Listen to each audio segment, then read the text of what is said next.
दर्शन त भुइँतिर जाओस्, तपाईँका दर्शन केही हुनेवाला छैनन्, छोडिदिनुहोस्।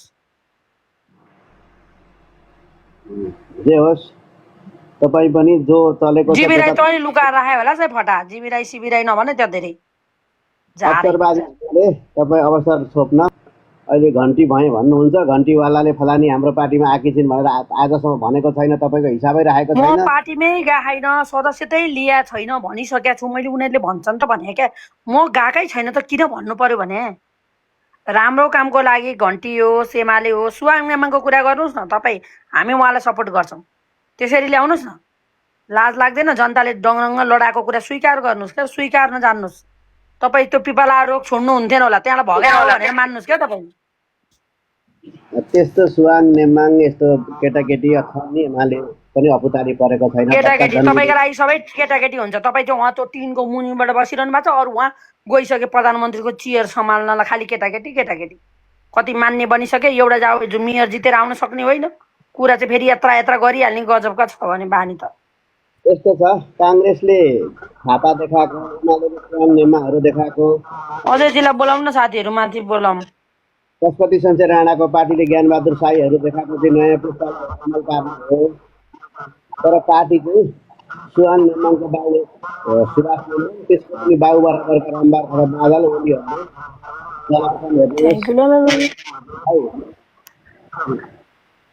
लगे है लगे झुक्काएर लगे क्या हो। ल त्यो 8वटा विनस्टिक त खाइदियो त। देख्नुभयो हिरोको पालो लास्टमा आउँछ भने त 35 वर्ष शासन गर्नेलाई हेलिकप्टरबाट लहटे यस्तो गरेर अहिले अजयजीले लहर दिनुभयो, अहिले बुस्टरले लहर दिनुभयो। 8वटा भएको थियो र विनस्टिक अघि नै अजयले खाइदिएको होइन। अनि फेरि 8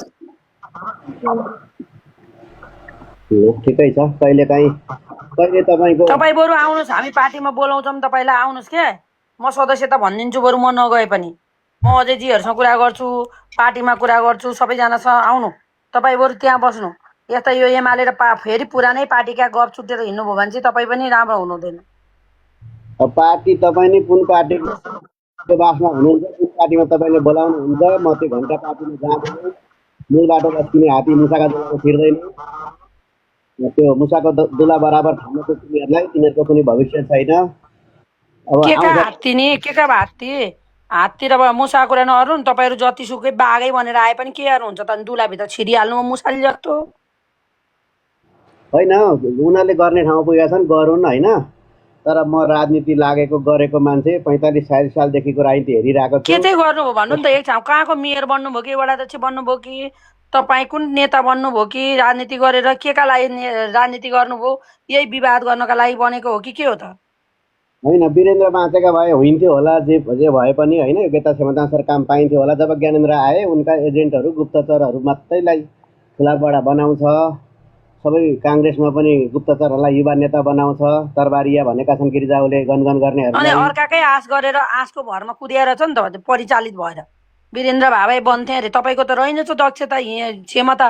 फेरि म यस्तो एनालाइसिस हो, यो हो एनालाइसिस हो, यो हो त्यो हो, किन बोलिजा? होइन, अर्काकै भरमा हिँडेर छ। ज्ञानबहादुरको खेला चलिरहेको छ। कोलीले हारे, ज्ञानबहादुरले जित्या हो। तपाईँले घन्टीले जित्यो भनेर मक्क पर्नु भएको छ। घन्टी कसले बजाएको छ भन्ने पछि थाहा हुन्छ के। अब मोबाइल चार्ज गरेर बस्नु। अरू 1-8 वर्ष घन्टी जनताले बजाएको हो, तपाईँ यो कुरामा ढुक्क हुनुहोस्। घन्टी जनताले बजाएको हो। जनताले पुरानो शासन मन नपराए, पुरानो शासकहरूको गरेका गतिविधि मन पराएनन्। 76 जना एउटा कपी र कलम बोकेर भ्रष्टाचार गर्नु हुँदैन भनेर जानेहरूले गोली ठुकी ठुकी मारे। त्यसका आमाहरू विचलित भएका थिए, जनताहरू विचलित भएका थिए। उनीहरूलाई प्रसव पीडा थियो, देश लुटेर खाइसकेका थिए, देशलाई खरानी बनाइसकेका थिए। यो जलाएको आफ्नै पार्टीका आफैले जला हो। हिजो मात्रै तपाईँले सुन्नुभयो कि सुन्नु भएन? दीपकले चाहिँ के बोलेका छन् भन्दा शेरबहादुरको घर जलाउने काङ्ग्रेसै हो भनेर बोलेको चाहिँ कहाँ कुन देशमा हो? सुनेकै नै कि हेरेन? भनिसके 51 लाखले बताएको भने उ गरे भनेर कति भन्नु? थाहा छ त? थाहा हुँदा हुँदै बुझ पचाउनलाई के भन्ने? यस्तो म्याडम, शेरबहादुर र गनगने मिलेका छन् हेर्नुहोस्। चलाएर पार्टी चलेन। इन्टु टुमल त एकचोटि गाइजहरू ट्याप नै गर्नु न हो। यहाँ म त कराउँदै घाँटी सुक्न लागेको छु, उता त कोही ट्याप गरेर जेलभित्र पसिरहेछ। बाबुहरूले डोनेसन दिएनन्, काङ्ग्रेस पार्टी सुनाए। त्यसपछि थापाले दाइ चलाएर पार्टी चल्ने रहेनछ, तपाईँले आइदिनु पर्यो। पार्टी विधि पुर्याएर अधिवेशन लगाउनु पर्यो भनेर नेपालले विनती गर्दा गर्दा आएका छन्। उनीहरूको भित्री तालमेल छ। अलिअलिलाई सेयर गरिदिनु न गाइदिनु। त्यहाँ थापालाई चोखिएर देउवालाई पोल्न सकिने अवस्था छैन। थाहा रहेछ त नि अझै पनि तिनीहरू नै आउँछन् भन्ने लाग्छ कि क्या हो तपाईँलाई? सपना सोच्दै हुनुहुन्छ वडा अध्यक्ष भयो नि दिन्छन् भन्ने लाग्यो है क्या हो? तपाईँलाई चाहिँ खालि मलाई वडा अध्यक्ष मेयर प्रधानमन्त्री बनाउने सपना के सोच्न थाल्नु, के व्रत बस्न थाल्नुभयो, कुरा उठाइदिनु भएको छ, धन्यवाद छ होइन। मेरो बारेमा तपाईँले गर्नु भएको यति पनि भन्नुहुन्थेन तपाईँ? के खालको कनेक्सन भयो कोनी मेरो सुविधाको लागि तपाईँले चिन्ता गर्नुभएकोमा खुसी लाग्न थाल्यो है।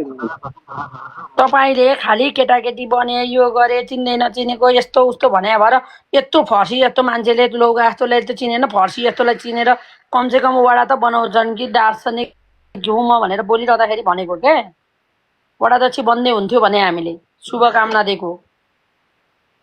त्यो त श्राप जस्तो लाग्छ मलाई। म प्रधानमन्त्री राष्ट्रपतिको फाइट गर्न खोज्ने ओहो आमा केपी ओलीले दुईचोटि गरेर बालले उतार नाङ लगाइदियो। अब त्यो पिपला रुखले फाइट गरेर कहिले प्रधानमन्त्री बन्ला भने सोचेको हो सपनामा? होइन, हामीले मरिमरि लोकतन्त्र ल्याइदिनु र मुख्यमन्त्री भएका छन् कति दिनको लागि हो पहिरा गयो घोप्टे भेटले खाँदैन। केपी त हटाइए भने यी बच्चाहरू यी बच्चाहरू नभन्नु क्या, यति धेरै तपाईँले त पाउनुहुन्न। यति धेरै पढी लेखेका, यति धेरै सबै कुरा यिनीहरूलाई भ्रष्टाचार गर्न परेका छैनन्। देश बनाउने योजना छन्, आफै इन्जिनियर छन्, डाक्टरहरू छन्, वकिलहरू छन्, सबै एउटा प्रोफेसनल मान्छेहरू छन् क्या। त्यति कुरा स्वीकार्नुहोस्। तपाईँहरू जस्ता मान्छे चाहिँ छैनन् फेरि। होइन